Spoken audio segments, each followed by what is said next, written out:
Hello friends, ఈ వీడియోలో ములక్కాయ మామిడికాయ కర్రీ సూపర్ టేస్టీగా ఉంటుంది. పుల్లగా కారంగా మీరు ట్రై చేయండి. అలాగే మా ఛానల్ మొదటిసారి చూస్తున్నట్లయితే సబ్స్క్రైబ్ చేసుకొని పక్కనే ఉన్న బెల్ ఐకాన్ని ప్రెస్ చేసి ఆల్ అనే నోటిఫికేషన్స్పై క్లిక్ చేయండి. పచ్చి మామిడికాయ తీసుకోండి, అన్ని కట్ చేసి రెడీగా పెట్టుకోండి. ఇప్పుడు ప్యాన్లో ఆయిల్ హీట్ చేసి పోపు వేసుకుందాం.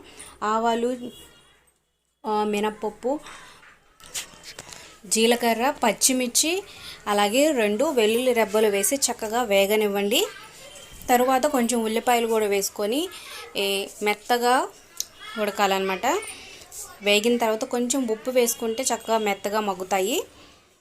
అలాగే కొంచెం పసుపు కూడా వేసుకొని ఇప్పుడు మనం కట్ చేసి పెట్టుకున్న ములక్కాయలను కూడా వేయండి. ఉల్లిపాయలు, ములక్కాయలు అన్నీ కలిసి చక్కగా మగ్గుతాయి. కొంచెం సేపు మూత పెడితే ఒక 2-3 మినిట్స్ మూత తీసిన తర్వాత కొంచెం వాటర్ పోసుకొని మళ్ళీ ఉల్లిపాయ అలాగే ములక్కాయ రసం చక్కగా దిగుతుందన్నమాట. ఈ లోపల మామిడికాయ చక్కగా తురిమి పెట్టుకోండి, లేదా చిన్న ముక్కలు చేసి పెట్టుకున్నా పర్లేదు. సో ఇందులో అయితే కొంచెం కారం వేసి అంతా చక్కగా దగ్గరగా ఎగరనివ్వండి. ఇప్పుడు అయిపోయిన తర్వాత ఇప్పుడు చివరిలో మనం తురుము కానీ లేకపోతే బాగా సన్నగా కట్ చేసుకున్న పచ్చి మామిడికాయ పుల్లగా ఉన్నది చూసుకొని వేసుకోండి. దీంట్లో కొంచెం కారం ఎక్కువ పడుతుంది, ఎందుకంటే పులుపు ఉంటుంది కాబట్టి.